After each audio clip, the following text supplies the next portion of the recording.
历经九生九世，我早已无所畏惧。 Selamat menjalankan ibadah puasa bagi yang sedang menjalankannya. Video ini hanya alur cerita film Donghua yang berjudul Divine Dao Emperor. Dan jika suka alur ceritanya, mohon tidak lupa untuk di-subscribe dan di-like. Terima kasih. Tanpa basa-basi langsung saja ke alur ceritanya. Pada episode sebelumnya, Qin Yang memberikan kitab pusaka inkarnasi 4 roh kepada Selir Shu. Dan memberitahu cara membuka segel rahasia pedang Qin Yang dan pedang Qing Yue kepada Pangeran Mingyu. Bagi Qin Yang, satu-satunya alasan dia peduli pada Ming Yuan adalah karena ibunya adalah keturunan keluarga Qin, sedangkan ayahnya berasal dari keluarga Ming. Qin Yang harus mengakui bahwa rasa sayangnya terhadap murid-murid dan cucu-cucunya kini juga mulai meluas ke keturunannya. Jika bukan karena itu, maka karena perbuatan Ming Che saja, dia pasti sudah membunuhnya ribuan kali. Bagaimana rasanya latihan menggunakan cambuk panjang? Qin Yang menatap Ye Ziqing dan bertanya. Aku merasa seperti sudah terbiasa secara alami. Ye Ziqing berpikir sejenak, lalu menjawab. Tubuhmu sendiri adalah tubuh 9 putaran yang luar biasa. Sistem ini kuat tetapi juga fleksibel. Itu berlaku dalam penyerapan energi spiritual, begitu juga dalam latihan. Pedang, bagaimanapun, agak terlalu kaku, sedangkan cambuk panjang lebih lembut. Ini paling cocok untukmu karena sesuai dengan kelembutan alami seorang wanita. Oh ya, jangan terburu-buru dalam latihan 9 putaran tubuh giok. Jika menghadapi kesulitan, pastikan untuk memberitahuku. Qin Yang mengingatkan dengan serius. Baik. Setelah itu, Ye Ziqing berkata, tinggal 3 hari lagi sebelum ujian masuk Akademi Dewa dimulai. Meskipun kamu memiliki token untuk masuk langsung menjadi murid luar akademi, tapi sekarang kamu sudah berada di level 3 alam laut roh. Rasanya tidak cocok bagimu untuk masuk menjadi murid luar. Itu benar. Qin Yang mengangguk dan bertanya, ceritakan padaku, seperti apa struktur Akademi Tianjin saat ini? Akademi Tianjin memiliki lebih dari 10.000 murid, yang dibagi menjadi bagian luar dan bagian dalam akademi. Di bagian luar akademi, para murid dapat masuk dengan rekomendasi dari sesepuh atau anak roh. Selama mereka lulus evaluasi akademi, mereka bisa diterima. Tianzi adalah salah satu dari anak roh, dan dia adalah anak roh peringkat atas. Aku menyelidiki dan menemukan bahwa Ling Tian dan Chu Ningxi masuk ke Akademi Dewa melalui jalur ini. Anak roh? Qin Yang mengernyit. Benar. Murid luar biasanya berada di alam 9 gerbang, sedangkan murid dalam dari level 1 hingga 9 alam laut roh. Jika seorang murid mencapai alam fondasi roh, mereka disebut murid roh. Jika mereka melampaui alam fondasi roh dan mencapai alam roda roh, ada 2 pilihan bagi mereka. Pertama, jika bakat mereka terbatas dan sudah mencapai puncaknya, banyak yang memilih untuk menjadi sesepuh akademi. Kedua, jika mereka berbakat dan yakin bisa terus berkembang, mereka akan menjadi anak roh setelah mencapai alam roda roh. Anak roh adalah murid terbaik di Akademi Dewa, dan masing-masing memiliki hak yang setara dengan seorang sesepuh. Tentu saja, di dalam akademi, sesepuh juga terbagi dalam tingkatan. Sesepuh di alam roda roh hanya dapat mengelola bagian luar, bagian dalam, dan murid roh.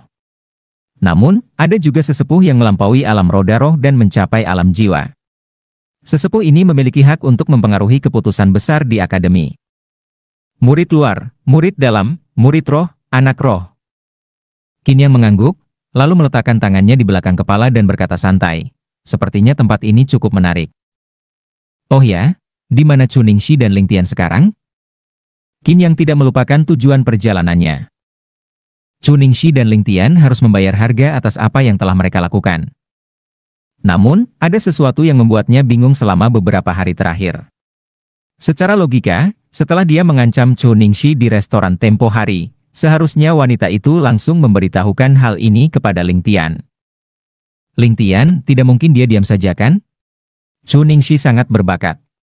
Sekarang dia sudah mencapai level 4 alam laut roh dan telah membangun dukungan yang kuat di dalam akademi. Ye Ziqing mengangguk dan melanjutkan, sedangkan Ling Tian, pemimpin anak surga sangat menghargainya. Sejak dia masuk Akademi Dewa, dia hampir tidak pernah muncul di depan umum. Aku tidak tahu apa yang sedang direncanakan oleh anak surga. Sepertinya dia memang cukup diperhitungkan. Qin Yang tersenyum ringan dan berkata, tapi itu tidak masalah. Yang lebih penting sekarang adalah pemulihan luka kakak senior. Setelah masuk Akademi Dewa, soal dua orang itu biarkan saja. Kita bisa bermain-main dengan mereka nanti. Sejujurnya, Qin Yang saat ini tidak terlalu peduli dengan mereka.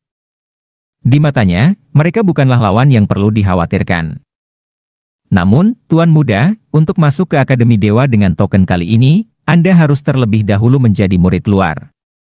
Tapi dengan kekuatan Anda, jelas Anda tidak akan bertahan lama di sana. Oleh karena itu, Anda harus mengikuti ujian masuk murid dalam Akademi. Ujian murid dalam? Ya, dalam perekrutan kali ini, murid luar dan murid dalam Akademi dipisahkan. Perekrutan murid luar cukup sederhana, tetapi untuk masuk menjadi murid dalam Akademi, seseorang harus melalui ujian. Kudengar ujian itu akan diadakan di Mingshan. Ye Ziqing sedikit khawatir. Mingshan adalah pegunungan terbesar di Kekaisaran Beiming. Ukurannya puluhan kali lebih luas dan lebih dalam dibandingkan pegunungan Lingyun. Bahkan, bisa dikatakan bahwa pegunungan Lingyun hanyalah cabang kecil dari pegunungan Ming. Selain itu, Mingshan membentang dari utara ke selatan Kekaisaran Beiming, dan kebetulan ada satu bagian yang berdekatan dengan Akademi Dewa. Akademi Dewa sendiri dibangun di timur laut ibu kota Kekaisaran, berbatasan setengah dengan ibu kota dan setengah dengan pegunungan Ming.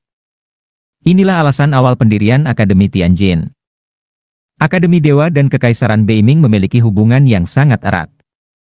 Mereka saling bergantung, seperti bibir dan gigi. Jika satu terkena dampak, yang lain juga akan terpengaruh. Oleh karena itu, akademi ini sengaja dibangun di dekat ibu kota, tepatnya di sudut timur laut. Sementara itu, perbatasannya dengan Mingshan bertujuan untuk melatih para muridnya, agar mereka bisa masuk ke pegunungan dan meningkatkan kekuatan mereka melalui pengalaman langsung. Bahkan, seiring waktu, sebagian bangunan Akademi Dewa telah diperluas ke dalam pegunungan Ming. Setelah puluhan ribu tahun akumulasi, pengaruh Akademi Dewa di Kekaisaran Beiming hampir setara dengan keluarga kerajaan Beiming itu sendiri. Satu-satunya perbedaannya adalah bahwa Akademi Dewa berfokus pada pelatihan murid-murid berbakat, bukan pada menguasai benua Jiuyo, sehingga tidak pernah terjadi perselisihan antara keduanya. Bahkan, banyak murid yang lulus dari akademi ini dan meninggalkan Kekaisaran Beiming menjadi legenda di seluruh benua Jiuyo.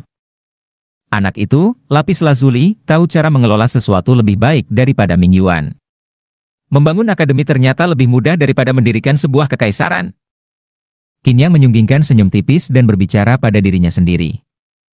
Setelah kembali ke penginapan, Qin Yang akhirnya bisa sedikit bersantai. Dalam beberapa hari terakhir, dia banyak berbicara dengan Xiao Qing, berdiskusi tentang kultivasi dengan Xiao Fei, dan menghadapi gangguan dari lelaki tua Jiang Rong. Namun, untungnya Jiang Rong, seorang alkemis peringkat 7 dari Pavilion Shengdan, tidak bisa tinggal lama. Setelah 3 hari, dia pun berpamitan dan pergi. Hanya saja, kata-kata terakhirnya, aku pasti akan sering datang ke Kekaisaran Beiming di masa depan. Membuat Sheng Dengfeng senang, tetapi justru membuat Qin Yang mengerutkan kening. Dalam kehidupan kelimanya, dia dikenal sebagai Kaisar Pil Jiuyuan. Jadi, sesekali duduk dan berbincang dengan Jiang Rong sambil memamerkan keterampilan alkemisnya masih bisa diterima, sedikit kesenangan ego. Tapi kalau terus-menerus seperti ini, itu benar-benar menjengkelkan. Bayangkan seperti seorang ahli alam laut roh yang sesekali memamerkan kehebatannya di depan para pejuang alam 9 gerbang. Itu terasa menyenangkan. Namun, jika dilakukan terlalu sering, justru melelahkan. Meskipun begitu, Qin Yang tidak terlalu memikirkannya. Karena, hari ini adalah hari pembukaan Akademi Dewa. Penerimaan murid untuk bagian luar Akademi resmi dimulai. Hari itu, Sheng Xinrui dan Ye Ziqing menemani Qin Yang menuju gerbang Akademi Dewa. Akademi Dewa memiliki 2 gerbang utama, gerbang timur yang mengarah ke pegunungan Mingshan, dan gerbang barat yang terbuka menuju ibu kota Kekaisaran Beiming. Saat ini, gerbang barat yang megah terbuka lebar 9 kali dan tertutup 9 kali. Setiap pintu memiliki lebar puluhan meter, dan kerumunan orang tampak terus mengalir masuk dan keluar tanpa henti. Di luar gerbang, situasinya bahkan lebih ramai. Lalu lintas penuh sesak, dan banyak bangsawan serta tokoh penting berkumpul di sana. Benar-benar meriah. Qin Yang tersenyum tipis sambil berjalan menuju tempat pendaftaran. Tempat pendaftaran ini bukan tempat biasa, melainkan khusus untuk mereka yang telah mendapatkan token masuk ke akademi. Saat ini, antreannya tidak terlalu panjang. Senior Sister Ye. Tiba-tiba, seorang murid di bagian pendaftaran melihat Ye Ziking, matanya langsung berbinar dan berlari menghampiri dengan penuh semangat. Kamu siapa?